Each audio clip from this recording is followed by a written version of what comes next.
Welcome to మన TV. ముందుగా headlines చూద్దాం. తిరుమల లడ్డూ వివాదం, పొన్నవోలు సుధాకర్ కీలక వ్యాఖ్యలు. నిజంగా నెయ్యి కల్తీ జరిగిందా లేదా జరగకపోతే ఈ దుర్మార్గమైన ప్రచారానికి తెరదించండి అని కోరుతూ సుబ్బారెడ్డి పిల్లు వేశారని వెల్లడి. తమ హయాంలో తిరుమలలో ఎలాంటి తప్పులు జరగలేదన్న భూమన కరుణాకర్ రెడ్డి. శ్రీవారి ఆలయాన్ని శుద్ధి చేయాలన్న చంద్రబాబు వ్యాఖ్యలకు ఆయన స్ట్రాంగ్ కౌంటర్.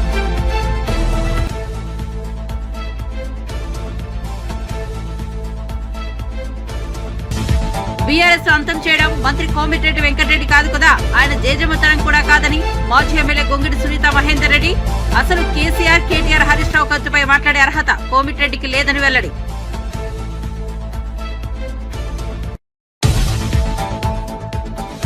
తెలంగాణలో హెల్త్ ఎమర్జెన్సీ ప్రకటించాలన్న రాజయ్య. రాష్ట్రంలో ప్రజల ఆరోగ్య పరిస్థితి అస్తవ్యస్తంగా, అగమ్యగోచరంగా తయారైందని ఆవేదన.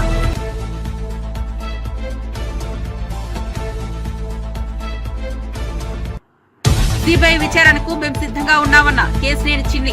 మనోభావాలను దెబ్బతీసిన జగన్ ను వెంటనే అరెస్టు చేయాలని వెల్లడి. అప్పట్లో దేవాదాయ శాఖ మంత్రిగా పనిచేసిన వెల్లంపల్లిని కూడా అరెస్టు చేయాలని పిలుపు.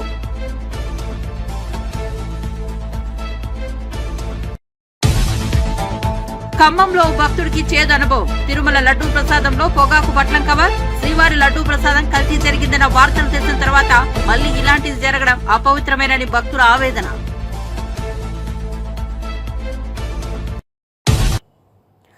ఇక వార్త వివరాల్లోకి వెళ్తే, తిరుపతి లడ్డూ ప్రసాదం తయారీలో కల్తీ నెయ్యి ఆరోపణలపై నిజ నిజాలు నిగ్గు తేల్చాలంటూ టీటీడీ మాజీ చైర్మన్, వైఎస్ఆర్సీపీ నేత వైవి సుబ్బారెడ్డి సుప్రీంకోర్టులో పిల్ దాఖలు చేశారు.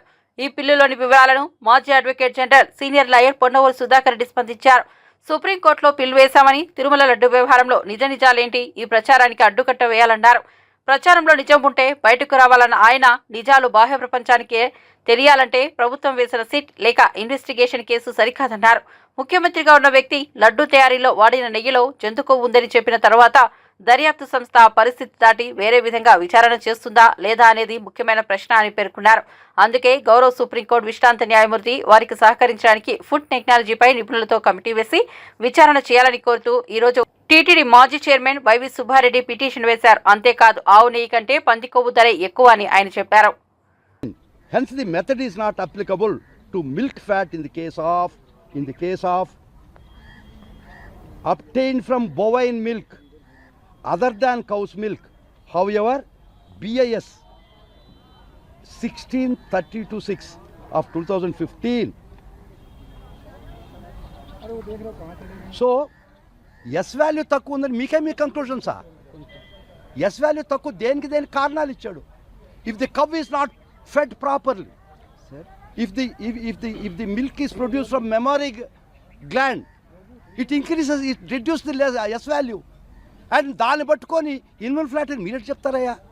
Was there in it that animal fat was mixed in it?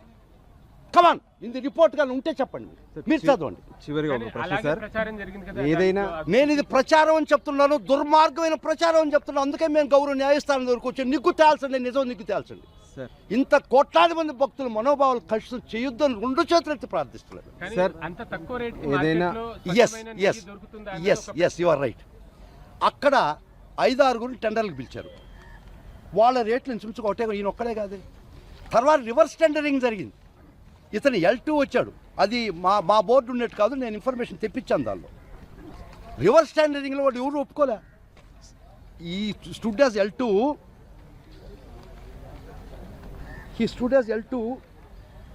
వేరే ఒక టెండర్ పిలిచిన తర్వాత లేదు, హయ్యెస్ట్ 4,000 వేసి ఉంటాడు 1 కిలో. వాడికి దఖలు పెట్టామనుకో, ఏమైనా వస్తుంది అభిప్రాయం? మీరు టీటీడీ సొమ్ములు దోషపెడుతున్నారని రాదా? The best price TTD wanted, the lowest price TTD wanted. అదో కరెక్ట్ రాదా మిత్రమా? మీరు అడిగారు క్వశ్చన్. కరెక్ట్గా రాకపోతే తిప్ప పంపిస్తున్నాం కదా, మాకు భయమేమి? మా టెస్టుల్లో మీరు సరైన నాసిరకం ఇస్తే తిరిగి పంపించేశాం కదా. మేం కాదు, మీ ప్రభుత్వంలో కూడా పంపించారు కదా. మా ప్రభుత్వంలో అసలు సప్లయే లేదు కదా AR food. YSR Congress party అసలు ప్రభుత్వానికి టీటీడీకి ఏమైనా సంబంధం ఉందా? టీటీడీ ఇస్ అటానమస్ బాడీ, అది కూడా ఒప్పుకున్నాం, దానికి కూడా వస్తాం. ఈ సప్లై అంటూ జరిగింది మీ రెజ్యూమ్లో, మీ ప్రభుత్వంలో కదా 10 ట్యాంకర్లు ఏఆర్ ఫుడ్ ఇచ్చింది. అది వైఎస్ఆర్ కాంగ్రెస్ పార్టీ ప్రభుత్వంలో కాదు కదా.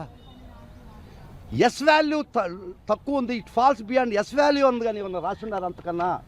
ఇదిగో మీకు పెట్టేదండి ఎస్ వాల్యూ ఎందుకు తక్కువ వస్తుందో రీజన్స్ రాసి ఉన్నారు వాళ్ళు. ముఖ్యంగా ఇదంతా వద్దబ్బా, చిన్న లాజిక్ చెప్తాను. నేను రాగి చెంబు అమ్ముతుండా, ఇది 100 రూపాయలు చెంబు అని చెప్పాను. నేను దాన్ని బంగారు కలిపి చెంబులో కలిపి చెంబు తయారు చేయడం నేను అమ్ముతానా? కామన్ సెన్స్ భక్తున్నాడు. Whereas the pig fat oil is 450 to 1200 rupees per kg. Yes, you can see it. Fish oil వచ్చి 1473 రూపాయలు కిలో. ఇంత చిన్న విషయం ఇది. జరిగిందేంది, మీ ప్రభుత్వంలో ఒక సప్లయరు L1గా వచ్చినటువంటి ఒక బిడ్డరు కొన్ని బాగానే పంపించాడు, కొన్ని నాసిరకం పంపించాడని మీ ప్రభుత్వంలో కొన్ని మిత్తిప్పు పంపించారు. అది ప్రసాదంలో ఇప్పుడు మిక్స్ కాలేదే. తమ హయాంలో తిరుమలలో ఎలాంటి తప్పులు జరగలేదని టీటీడీ మాజీ చైర్మన్ భూమన కరుణాకర్ రెడ్డి శ్రీవారి ఆలయం ఎదుట అఖిలాండం వద్ద ప్రమాణం చేశారు. అనంతరం ఆయన తిరుపతిలో మీడియాతో మాట్లాడారు. శ్రీవారి ఆలయాన్ని శుద్ధి చేయాలనే చంద్రబాబు వ్యాఖ్యలకు ఆయన స్ట్రాంగ్ కౌంటర్ ఇచ్చారు. శుద్ధి చేయాల్సింది శ్రీవారి ఆలయాన్ని కాదని చంద్రబాబు నాలుకనని ఎద్దేవా చేశారు. వెంకటేశ్వర స్వామిపై చంద్రబాబు రాజకీయాలు చేస్తున్నారని, అది చాలా పెద్ద తప్పు అని వ్యాఖ్యానించారు. నేను సుబ్బారెడ్డి ఎలాంటి తప్పు చేయలేదు, అలా చేసి ఉంటే సర్వనాశనం అయిపోతాం. ఆరోపణలను అంగీకరించాం, తప్పు చేయలేదు, చేయం. లడ్డూ కల్తీపై సీబీఐ లేదా సిట్టింగ్ జడ్జితో విచారణ జరిపించాలి. ప్రభుత్వం కనుసన్నల్లో ఉండే సిట్ సిబిఐలతో వద్దు. సీఎం చంద్రబాబు చెప్పేట్టే టీటీడీ ఈవో శ్యామలరావు వ్యవహరిస్తున్నారని భూమన ఆరోపించారు. పూర్వం వెలిగించినటువంటి ఆ శుభ సమయాన కర్పూరాన్ని కూడా తోసిపారేసి నన్ను లాగి అవమానపరచటం అన్నది చంద్రబాబు ప్రభుత్వం యొక్క భయాన్ని తెలియజేస్తున్నదే తప్ప మా నిజాయితీని ఎవ్వరూ కూడా ఆపలేరు. చంద్రబాబు గారు మళ్ళీ చెప్తున్నా, కొండ మీదంటే సరే ఆపినారు, తోసేసినారు అనుకుంటే ఆడి నుంచి కిందికి వచ్చి మా ఇంటికి వస్తూ ఉంటే దారిలో గరుడ విగ్రహం దగ్గర ఆడ కూడా ఒక 50 మంది పోలీసు వాళ్ళని పెట్టి మీడియా వాళ్ళు ఉంటే నేను ఆగిన. ఇక్కడ మాట్లాడడానికి లేదు, చాలా సెన్సిటివ్ అనేసి అక్కడి నుంచి కూడా మమ్మల్ని నెట్టివేసినారు. సరే, మాకు ప్రతిపక్షము కొత్త కాదు, ఉద్యమాలు కొత్త కాదు, పోరాటాలు కొత్త కాదు, ఇలాంటి చర్యలు కొత్త కావు. కానీ తప్పు చెయ్యకుండా ఆరోపణలు వేస్తే అంగీకరించటానికి సిద్ధంగా లేం. అందుకే నిన్న మొన్న ప్రతిరోజు కూడా మా నాయకుడి దగ్గర నుంచి మా వరకు అందరము కూడా సిబిఐ చేత విచారణ చేయించండి, సిట్టింగ్ జడ్జి చేత విచారణ చేయించండి, నిజాలు నిగ్గు తేల్చండి, మేము తప్పు చేయలేదు, తప్పు చేసింది మీరు భగవంతుని ఆ అఖిలాండ కోటి బ్రహ్మాండ నాయకుని రాజకీయ ప్రయోజనాల కోసమని వాడుకుంటున్నది మీరు అనని ప్రజలందరూ కూడా గమనిస్తున్నారు. సరే, మీ మీడియా ద్వారా మీరు ప్రచారం చేసి మీకు కావలసినటువంటి వాళ్ళు మా మీద ఎంత దుష్ప్రచారం చేసినప్పటికీ కూడా ప్రపంచంలో ఎంత నీచాతి నీచుడైనా కూడా మీరు చేసినటువంటి ఆరోపణ అంటే ఆ లడ్డు ప్రసాదాలలో పంది మాంసము, పంది కొవ్వు, చేపల నూనె లేదా యానిమల్ ఫ్యాట్ వాడతారోనని ఎంత నీచుడు కూడా చేయలేనటువంటి పనిని మీరు ఆరోపణగా అలవోకగా మీ ఆరాధ్య దైవమైనటువంటి వెంకటేశ్వర స్వామిని మీ ఇంట్లో మనిషిలాగా వాడుకునేశారు చంద్రబాబు గారు. మేము సిద్ధం, మీరు సిబిఐ ఎంక్వైరీకి సిద్ధపడితే. అలా కాకుండా మీరు సిట్ అంటే సిట్ కూర్చునే వాళ్ళు, స్టాండ్ అంటే లేచి నిలబడేటువంటి సిట్ సంస్థని మీ కింది స్థాయిలో ఉన్నటువంటి ఐజీ స్థాయి అధికారిని ముందే మీరే మొత్తం అంతా కూడా ఆడ నెయ్యికి బదులుగా పంది కొవ్వు, చేపల నూనె కలిపినారు, జంతువుల కొవ్వు కలిపినారు నెయ్యిలో అని చెప్పిన తరువాత మీ సిట్ ఏ విచారణ చేసి ఏమి వెలికి తీస్తుందో ఎవరికి తెలియదు బాబు గారు. బీఆర్ఎస్ ను అంతం చేయడం మంత్రి కోమటిరెడ్డి వెంకటరెడ్డికి కాదు కదా, ఆయన జేజమ్మ తరం కూడా కాదు అని మాజీ ఎమ్మెల్యే గొంగిడి సునీత మహేందర్ రెడ్డి అన్నారు. ఇవన్నీ పక్కన పెట్టి కోమటిరెడ్డి తన కుటుంబంలో అంతర్గత సమస్యలపై దృష్టి పెట్టాలని చురుకులంటించారు. అసలు కేసీఆర్, కేటీఆర్, హరీష్ రావు కవితపై మాట్లాడే అర్హత కోమటిరెడ్డికి లేదని అన్నారు. హరీష్, కేటీఆర్ వద్దంటే పోలీస్ అధికారి ప్రభాకర్ రావు భారత్ కు రావటం లేదని అంటున్నారని, వారి తర్వాత రేవంత్ కూడా అమెరికా వెళ్లారని, మరి ప్రభాకర్ రావుకు సీఎం ఏం చెప్పి వచ్చారని ప్రశ్నించారు. కాంగ్రెస్ లో ఉంటూ మునుగోడు ఉప ఎన్నికల్లో బీజేపీ అభ్యర్థిగా ఉన్న తన సోదరుడు రాజగోపాల్ రెడ్డికి ఓటు వేయాలని చెప్పిన చరిత్ర వెంకటరెడ్డిది అని దుయ్యబట్టారు. ఆలేరు మార్కెట్ కమిటీ ప్రమాణ స్వీకారానికి గౌరవనీయులు మంత్రి గారు కోమటిరెడ్డి వెంకటరెడ్డి గారు హాజరవ్వడమే కాకుండా ఆయనకు నోటికొచ్చిన వ్యాఖ్యానాలు చేసిపోయినారు. కేసీఆర్ గారి గురించి, కేటీఆర్ గారి గురించి, హరీష్ రావు గారి గురించి, కవిత గారి గురించి మాట్లాడారు. ఆ సందర్భాన్ని బట్టే ఈరోజు నేను మీ ముందుకు వచ్చాను. కోమటిరెడ్డి వెంకటరెడ్డి గారు పెద్ద పెద్ద కలలు కంటున్నారు. బీఆర్ఎస్ పార్టీ ఆగమైపోతుంది, బీఆర్ఎస్ పార్టీ బంద్ అయిపోతుంది. ఆయన మాటలు చాలా విచిత్రంగా అనిపిస్తున్నాయి. బీఆర్ఎస్ పార్టీని అంతం చేయడం కోమటిరెడ్డి కాదు కదా, ఆయన తాతను ఆయన జేజమ్మ తరం కూడా కాదనే మాట స్పష్టంగా చెప్తా ఉన్నాను. వారు బీఆర్ఎస్ పార్టీ గురించి కాదు, ముందు వారి కుటుంబ విషయాల్లో ఉన్న వివాదాలను తెచ్చుకోమని చెప్పి నేను వారికి సలహా ఇస్తూ ఉన్నాను. ముందు వాటి మీద దృష్టి పెట్టండి, వాటిని పరిష్కరించుకోండి. ముఖ్యంగా వారి పార్టీ కుటుంబ సభ్యుల మధ్యలో ఉన్న విభేదాలని కూడా పరిష్కరించుకోమని చెప్తా ఉన్నాను. ఈవెన్ ఉమ్మడి నల్గొండ జిల్లాలో కూడా వారి పార్టీ కుటుంబంలో సఖ్యత లేదు, విభేదాలు ఉన్నాయి. వాటిని పరిష్కరించుకునే విషయంలో మీరు దృష్టి పెట్టాల్సిందిగా కోరుతా ఉన్నాను. నేను అనేక మాటలు వాళ్ళు మాట్లాడారు. ప్రభాకర్ రావు గారు అమెరికా పోతే రావద్దు, నువ్వు ఇక్కడే ఉండని చెప్పి ముందుగా హరీష్ రావు పోయి చెప్పొచ్చినారు, తర్వాత కేటీఆర్ గారు పోయి చెప్పొచ్చినారు అనే మాట నిన్న వారు మాట్లాడారు. ఆ తర్వాత రేవంత్ రెడ్డి గారు పోయినారు కదా, మరి ఏమని బతిలాడొచ్చినారు? ఆ తర్వాత ముఖ్యమంత్రి గారు రేవంత్ రెడ్డి గారు కూడా పోయి వచ్చినారు. వీరిద్దరు పోయి వచ్చిన తర్వాత మరి రేవంత్ రెడ్డి గారు ఏమని పోయి కలిసి వచ్చారు, ఏమని మాట్లాడొచ్చారు? అవి తెలిసినప్పుడు ఇవి తెలియదా కోమటిరెడ్డి వెంకటరెడ్డి గారు అని అడుగుతా ఉన్నాను. ఇద్దరు కదా కుమ్మక్కై, కాంగ్రెస్ పార్టీ బీజేపీ పార్టీ కుమ్మక్కై మరి కవిత గారిని అపనిందల పాలు చేసి జైల్లో పెట్టారు. ఆధారాలు లేవు, ఇప్పటికి కూడా ఆధారాలు చూపించలేకపోయినారు. అనేక బాధలు ఈరోజు ఇక్కడ ఉంటే, ఈ రాష్ట్ర ప్రజలకు అనేక బాధలు ఉంటే అవి విడిచిపెట్టి కేసీఆర్ గారి కుటుంబం మీద, బీఆర్ఎస్ పార్టీ మీద ఏడ్చే అలవాటు వదులుకోవాలని చెప్పి నేను కోమటిరెడ్డి గారిని రిక్వెస్ట్ చేస్తూ ఉన్నా. కోమటిరెడ్డి వెంకటరెడ్డి గారు, మీరంటే మాకు అపారమైనటువంటి గౌరవం, కానీ మీరు మాట్లాడుతున్న మాటల్ని బట్టి తప్పనిసరిగా కొన్ని ప్రశ్నలు మిమ్మల్ని నేను అడగాలనుకుంటున్నాను. గతంలో 5 సంవత్సరాలు మీకు పార్లమెంటు సభ్యుడిగా పనిచేసే అవకాశం యాదాద్రి భువనగిరి జిల్లా ఇచ్చింది. మీరేమిచ్చారు యాదాద్రి భువనగిరి జిల్లాకు అని నేను అడుగుతా ఉన్నాను. 5 సంవత్సరాలు మీరు పార్లమెంటు. తెలంగాణలో కాంగ్రెస్ పాలన గుడ్డి ఎద్దు చేనులో పడ్డట్టు ఉందని మాజీ డిప్యూటీ సీఎం తాటికొండ రాజయ్య ఆగ్రహం వ్యక్తం చేశారు. తెలంగాణ భవన్లో ఆయన మీడియాతో మాట్లాడారు. రాష్ట్రంలో ప్రజల ఆరోగ్య పరిస్థితి అస్తవ్యస్తంగా, అగమ్యగోచరంగా తయారైందని ఆవేదన వ్యక్తం చేశారు. గత బీఆర్ఎస్ ప్రభుత్వ హయాంలో దేశంలో ఎక్కడా లేని విధంగా వైద్య రంగంలో తెలంగాణ ప్రథమ స్థానంలో ఉందని రాజయ్య గుర్తు చేశారు. రాష్ట్ర ఆరోగ్య పరిస్థితులపై బీఆర్ఎస్ పార్టీ వర్కింగ్ ప్రెసిడెంట్ 3 సభ్యులతో ప్రభుత్వ ఆసుపత్రుల అధ్యయనానికి కమిటీ ఏర్పాటు చేశారు. గాంధీ ఆసుపత్రికి వెళ్లిన రాజయ్యతో పాటు ఇతర నాయకులను పోలీసులు అడ్డుకున్నారు. దవాఖానకి మేము వెళ్తే తప్పేంటి, ఎందుకు పోలీసులు అడ్డుకున్నారని మాజీ డిప్యూటీ సీఎం ప్రశ్నించారు. కేసీఆర్ హయాంలో హెలికాప్టర్లో ఏజెన్సీ ప్రాంతాలకు వైద్య సామాగ్రి తరలించామని పేర్కొన్నారు. 100 పాజిటివ్ కేసెస్ రాలేదు, ఒక్క మరణం కూడా లేదనేది అప్పుడున్న రిపోర్ట్.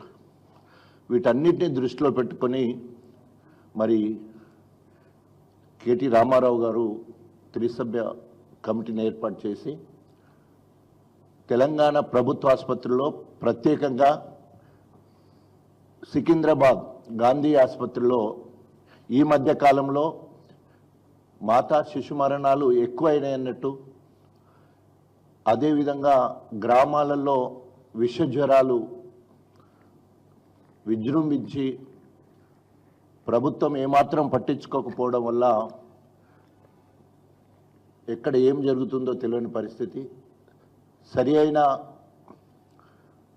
ప్రణాళిక లేకపోవడం వల్ల, ముందస్తు చర్యలు లేకపోవడం వల్ల, అన్నిటికంటే ముఖ్యంగా ప్రియతమ తొలి ముఖ్యమంత్రి కేసీఆర్ గారు పల్లె ప్రగతి పేరు మీద ప్రతి నెల 230 కోట్ల రూపాయలు నిధులు విడుదల చేసి, పట్టణ ప్రగతికి 260 కోట్ల వరకు విడుదల చేసి, పరిశుభ్రంగా ప్రాంతాలు ఉండే విధంగా, అన్నిటికంటే ముఖ్యంగా ఎక్కడ నీటి నిల్వ లేకుండా, ఎందుకంటే జబ్బులు మొత్తం కూడా నీరు నిల్వ ఉండడం వల్ల దోమలు పెరుగుతాయి. అదేవిధంగా పరిసర ప్రాంతాలు శుభ్రంగా లేకపోవడం వల్ల ఈగలు ఎక్కువ వచ్చేదానికి అవకాశం ఉంటాయి. కాస్త డీప్కి వెళ్ళేది ఉంటే ఈగల వల్ల మనకు అంటు రోగాలు వస్తుంటాయి. అంటే టైఫాయిడ్ కావచ్చు, మలేరియా కావచ్చు, అతిసార వ్యాధి కావచ్చు, హెపటైటిస్ కావచ్చు, ఎన్కెఫలైటిస్ కావచ్చు, ఇవన్నీ కూడా శుభ్రత లేకపోవడం వల్ల. అదేవిధంగా మనకు దోమల వల్ల వైరల్ ఇన్ఫెక్షన్, విష జ్వరాలు ఎక్కువగా వస్తే డెంగ్యూ, చికెన్ గున్యా ఇట్లాంటి జబ్బులు వచ్చేదానికి అవకాశం ఉంటుంది. ఇవి రెండు కూడా ఇప్పుడు ఒక పక్క పొద్దుందాకా ఈగలతో సావాసం, కంచం పొత్తులాగా, రాత్రి దోమలతో కాపురంలాగా కాంగ్రెస్ ప్రభుత్వం నడుస్తూ ఉన్నది. దోమలు డైరెక్ట్గా అటాక్ చేస్తాయి. అదేవిధంగా ఈగలేమో మనం తింటున్న ఆహార పదార్థాల మీద వాళ్ళు ఆ రకంగా జబ్బులు వచ్చడానికి అవకాశం ఉంటాయి. అంటే కాంగ్రెస్ ప్రభుత్వం ఈగలను, దోమలను కంట్రోల్ చేయడంలో వైఫల్యం అవుతూ ఉన్నది. చెప్పడానికి చాలా సింపుల్ థింగ్ అని, ఈ రెండిటి వల్లనే శుభ్రత లోపము, అదేవిధంగా నీటి నిల్వలు, వాటి వల్ల మాత్రమే ఈ జబ్బులను వచ్చడానికి అవకాశం ఉంటుంది.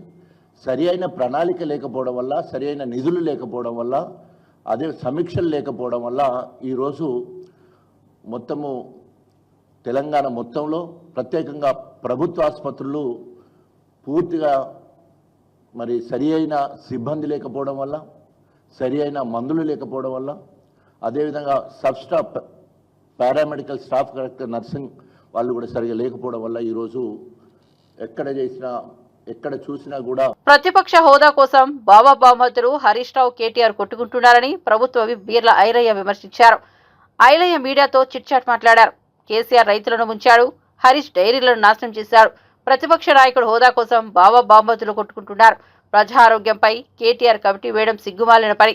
ప్రజాపాలనకి వస్తున్న ఆదరణ చూసి రంగా బిల్లాలు ఓరోలేకపోతున్నారని, గాంధీ హాస్పిటల్ సిబ్బంది మనోధైర్యం దెబ్బతీసేలా కేటీఆర్ వ్యవహరిస్తున్నారన్నారు. 10 ఏళ్లలో ఒక్కసారైనా గాంధీ హాస్పిటల్ గురించి ఆలోచించారా అని ప్రశ్నించారు. ప్రజల నుంచి వస్తున్న ఆదరణ చూసి ఓర్వలేక ఇలా ఒక కమిటీ అంటున్నారు. కమిటీ చేసే అధికారం మీకు ఎక్కడిది? గౌరవ ఎమ్మెల్యేలు ఎక్కడక్కడ వాళ్ళ హాస్పిటల్ కానీ వాళ్ళు తనిఖీ చేసే అధికారం ఉంటుంది. ఇలా రాజయ్యని మీరు ఒక డిప్యూటీ సీఎంగానే ఓర్వలేదు, తీసేసిరు. ఆయనకు ఎమ్మెల్యేగా బీఫామ్ ఇవ్వలేదు. ఆయన కమిటీ చైర్మన్ ఏ హోదాలో వేస్తారు? అంటే మీకు అప్పుడేమో అధికారం ఉన్నప్పుడు ఆయనకు అక్కర రాలే. ఒక ఎమ్మెల్యేగా దళితుడు మీకు టికెట్ ఇవ్వడానికి చేతగాలే.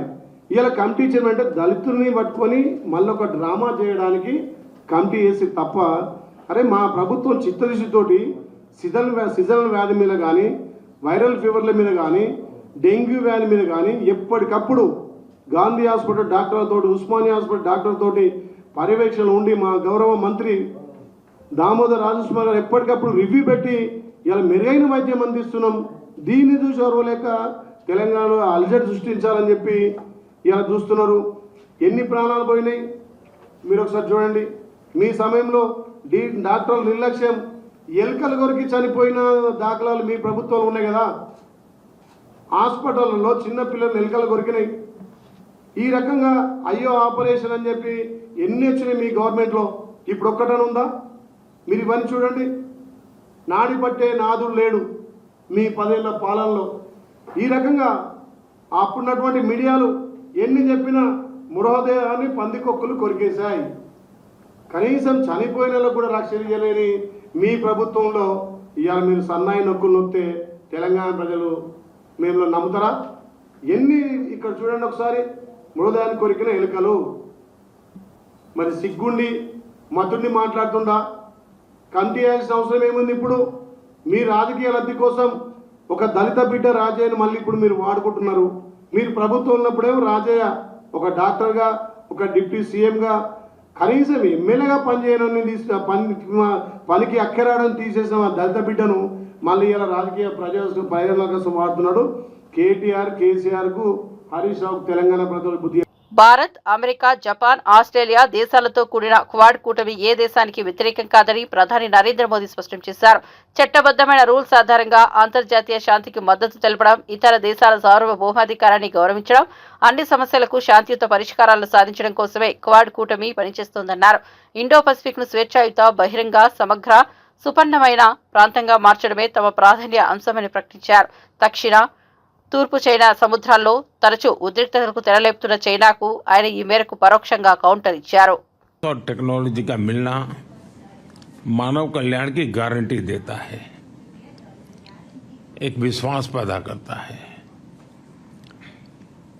एंड टेक्नोलॉजी माइनस डेमोक्रेसी मैं समझता हूँ किसी भी संकट के लिए एक वातावरण पैदा कर देता है. और भारत एक देश है जो जिसके पास टैलेंट भी है, डेमोक्रेसी भी है, मार्केट भी है. और ऐसी गोल्डन अपॉर्चुनिटी मैं समझता हूँ बहुत रेयर होती है जो आज भारत के पास उपलब्ध है. और आप में से बहुत लोग हैं जिनका भारत के साथ निकटता रही है, आपका अनुभव भी रहा है, और आपने ग्लोबल लेवल पे कई जगह पे काम किया है और भारत में भी काम किया है. तो आप कंपैरिजन भी कर सकते हैं, और उस कंपैरिजन पे भी आप देखेंगे कि आपको +1 की पोजीशन वहाँ नजर आएगी. और इस अर्थ में मैं इसको बड़ा महत्व मानता हूँ.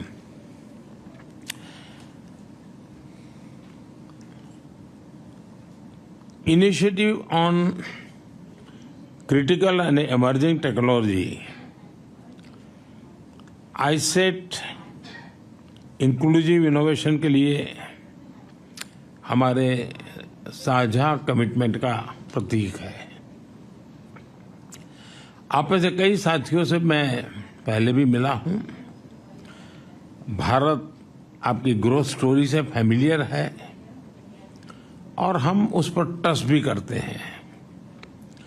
पिछले दशक में Bharat reform, perform and transform इस मंत्र को लेकर के आगे चला है.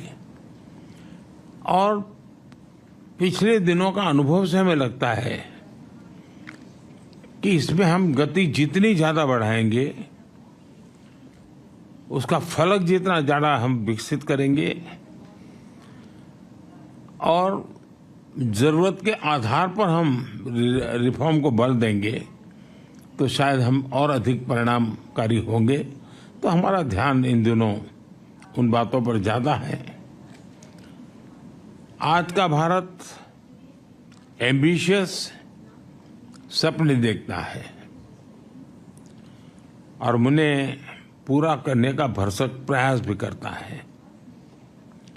आज भारत विश्व की 5वीं सबसे बड़ी इकोनॉमी है, विश्व की सबसे तेजी से ग्रो करने वाली इकोनॉमी है.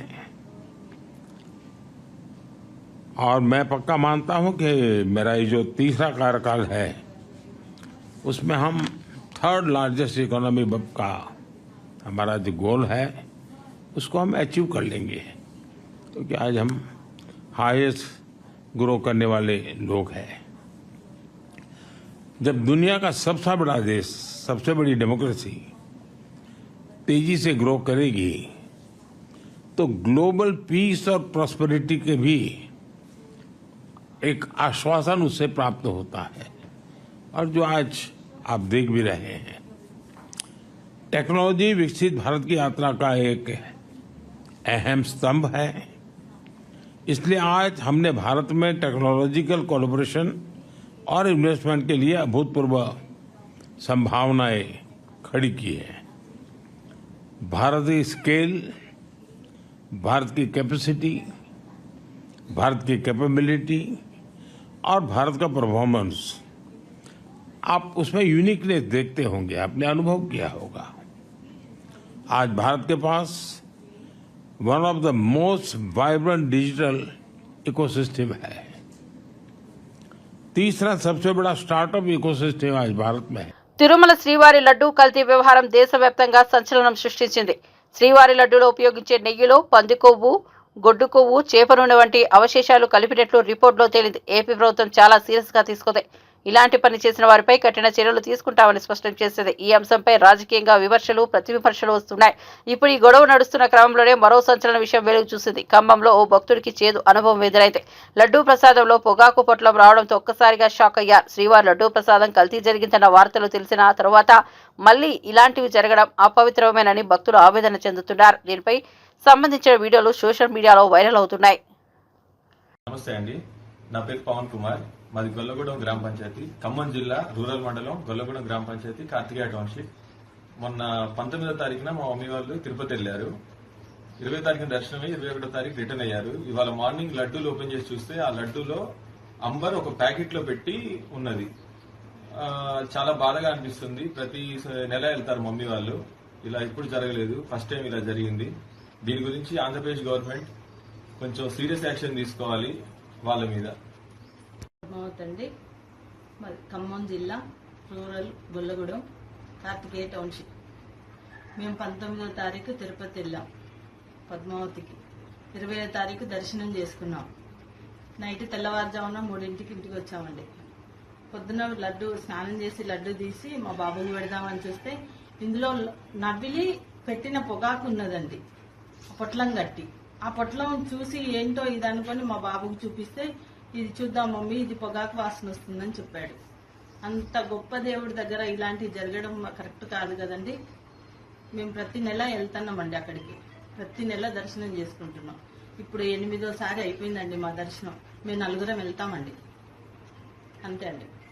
మనోభావాలను దెబ్బతీసిన జగన్ను వెంటనే అరెస్ట్ చేయాలి. అప్పట్లో దేవాదాయ శాఖ మంత్రిగా పనిచేసిన వెల్లంపల్లిని కూడా అరెస్టు చేయాలని విజయవాడ ఎంపీ కేశినేని చిన్ని అన్నారు. అప్పటి టీటీడీ బోర్డులో ప్రస్తుతం ఉన్న అనేక మంది సీనియర్ ఎమ్మెల్యేలు కూడా ఉన్నారు. విచారించి వారిపైన చర్యలు తీసుకోవాలి. అప్పటి టీటీడీ బోర్డులో ఉన్న వాళ్ళు ఇప్పుడు టీడీపీలో ఉంటే వాళ్లపై ప్రభుత్వం నిర్ణయం తీసుకుంటుంది. ఆయన బోర్డుతో సంబంధం లేకుండా చాలా నిర్ణయాలు తీసుకున్నారని అన్నారు. అలాగే సిబిఐ విచారణకు మేము సిద్ధంగా ఉన్నాం. సిట్టింగ్ జడ్జితో ఆయన విచారణకు సిద్ధం. వైఎస్ఆర్సీపీ ప్రభుత్వ హయాంలో దేవుడికి ప్రసాదం పెట్టే నేతిలో కూడా అవినీతి చోటు చేసుకుందంటే ఇంతకంటే దారుణం ఏముంది? అందుకే ప్రజా సంఘాలు జగన్ ఇంటి ముందు ధర్నాలు చేస్తున్నాయి. ఇది మంచి ప్రభుత్వం కార్యక్రమానికి వచ్చే రెస్పాన్స్ చూస్తుంటే వరదలను ఎంత సమర్థంగా ఎదుర్కొన్నామో తెలుస్తుందని ఎంపీ కేశినేని చిన్ని పేర్కొన్నారు. వెల్లంపల్లి శ్రీనివాస్ కూడా దీనికి బాధ్యుడే. ఎందుకంటే ఆ రోజు దేవాదాయ శాఖ మంత్రి కింద పనిచేసింది వెల్లంపల్లి శ్రీనివాసే. అంతేకాకుండా కొంతమంది ఇక్కడ ఉన్న సీనియర్ ఎమ్మెల్యేలు కూడా దీనికి బాధ్యులే. వాళ్ళందరూ కూడా తిరుమల కమిటీలో ఉన్నారు, నైవేద్య కమిటీలోనే ఉన్నారు. ఇటువంటి అన్నీ కూడా మీ ప్రెస్ వారు ఎవరెవరు ఉన్నారో వెలికి తీసి వాళ్ళందరినీ పేర్లు బయట పెట్టాలని కోరుకుంటున్నాం. ఈయన రాసిన లెటరు, ఈ దౌర్భాగ్యుడు రాసిన లెటరు చూస్తే ఏమంటాడు? అసలు ఎక్కడా సిబిఐ ఎంక్వైరీ కోరలేదు, ఏమీ అడగడం, అసలు ఏది అడగడం. ఏంటి అపచారం? చంద్రబాబు నాయుడు గారు వెంకటేశ్వర స్వామిని కూడా అపచారం చేశాడంట. ఏ రోజైతే సూర్య భగవానుడి దేవాలయాల్లో కానీ, విగ్రహాలను పగలగొట్టడంలో కానీ, చర్చిల్లో దాడులు కానీ, మసీదుల్లో దాడులు కానీ, మీరు చూస్తే గుంటూరులో చర్చిల్లో దాడులు చేసేవాళ్ళు. ప్రతి చర్చిలో ఉన్న ప్రతి స్థలం ఆక్రమించారు. ఎన్నో మసీదులు ఇవాళ అభివృద్ధికి నోచుకోలేకపోయినాయి. ఇవాళ మీరు చూస్తే విజయవాడలోనే మేము జలీల్ ఖాన్ గారి నాయకత్వంలో ఆ రోజు హజ్ హౌస్ తీసుకొస్తే ఒక్క మట్టి కూడా వేయలేని పరిస్థితిలో ఈ ప్రభుత్వం ఉంది. ఆ రోజు జలీల్ ఖాన్ గారు ఎమ్మెల్యే కింద ఉన్నప్పుడు ఇక్కడ ఉన్న నాయకులు అందరూ కలిసి మేము తెచ్చిన కార్యక్రమాలే కానీ ఆ రోజు ముస్లిం కార్యక్రమాలు కూడా ఒక్కటి కూడా ఏది ఈ ప్రభుత్వం చేయలేదు. ఒక్క హిందువుల మనోభావాలే కాదు, ముస్లింల మనోభావాలు, క్రైస్తవుల మనోభావాలు, సిక్కుల మనోభావాలు, సర్వమత మనోభావాలు చెడగొట్టి ఇతరులకు ఉన్నది ఒకటే డబ్బు డబ్బు డబ్బు. వీళ్ళకి మతాలతో లేదు, పనులు లేదు, ఏటితో పని లేదు, డబ్బు డబ్బు డబ్బు. ఈ డబ్బుతో కల్తీ నెయ్యి. నిజంగా చూస్తే కల్తీ నెయ్యి. ఏం చెప్తాడు? దానికి సమాధానం చెప్పడం. నిజంగా రిపోర్ట్ వచ్చింది, ఈ రిపోర్ట్ అబద్ధం, ఈ రిపోర్ట్ కల్తీ అని చెప్పగలిగాడా? దాని మీద సమాధానం చెప్పడం. చంద్రబాబు నాయుడు గారిని ఈయన ఒక లెటర్ రాస్తాడు. ఆ లెటర్లో చంద్రబాబు నాయుడు గారు వెంకటేశ్వర స్వామికి అపచారం చేశారంట. ఆయన అపచారం చేశారు, ఈయన కరెక్ట్ చేస్తున్నట్టు. ఈయన రాసే లెటర్ చూస్తే ఒక హాస్యాస్పదం. ఒక ఎంక్వైరీ అడగడం, ఒక ఇది అడగడం అంటే ఏంటి? దేనికి భయపడుతున్నావు? పునః అడగమనండి, సిబిఐ ఎంక్వైరీ అడగమనండి, మేము సిద్ధంగా ఉన్నాం. అపచారం జరిగింది, ప్రతి ఒక్కళ్ళ మనోభావాలు దెబ్బతిన్నాయి. బులెటిన్ ముగించే ముందు హెడ్లైన్స్ మరోసారి చూద్దాం. తిరుమల లడ్డూ వివాదం, పొన్నవోలు సుధాకర్ కీలక వ్యాఖ్యలు. నిజంగా నెయ్యి కల్తీ జరిగిందా లేదా జరగకపోతే ఈ దుర్మార్గమైన ప్రచారానికి తెరదించండి అని కోరుతూ సుబ్బారెడ్డి పిల్లు వేశారని వెల్లడి. తమ హయాంలో తిరుమలలో ఎలాంటి తప్పులు జరగలేదన్న భూమన కరుణాకర్ రెడ్డి. శ్రీవారి ఆలయాన్ని శుద్ధి చేయాలన్న చంద్రబాబు వ్యాఖ్యలకు ఆయన స్ట్రాంగ్ కౌంటర్.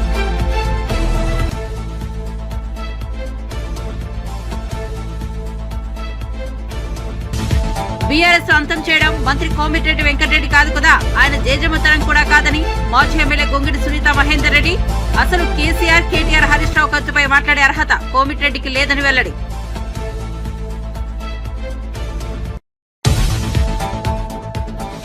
తెలంగాణలో హెల్త్ ఎమర్జెన్సీ ప్రకటించాలన్న రాజయ్య. రాష్ట్రంలో ప్రజల ఆరోగ్య పరిస్థితి అస్తవ్యస్తంగా, అగమ్యగోచరంగా తయారైందని ఆవేదన.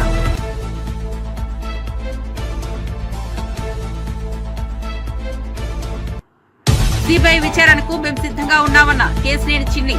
మనోభావాలను దెబ్బతీసిన జగన్ ను వెంటనే అరెస్టు చేయాలని వెల్లడి. అప్పట్లో దేవాదాయ శాఖ మంత్రిగా పనిచేసిన వెల్లంపల్లిని కూడా అరెస్టు చేయాలని పిలుపు.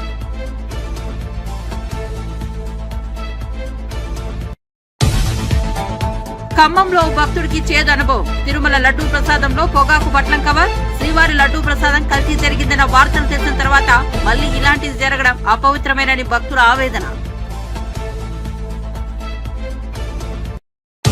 మరిన్ని అప్డేట్స్ కోసం చూస్తూనే ఉండండి మన టీవీ.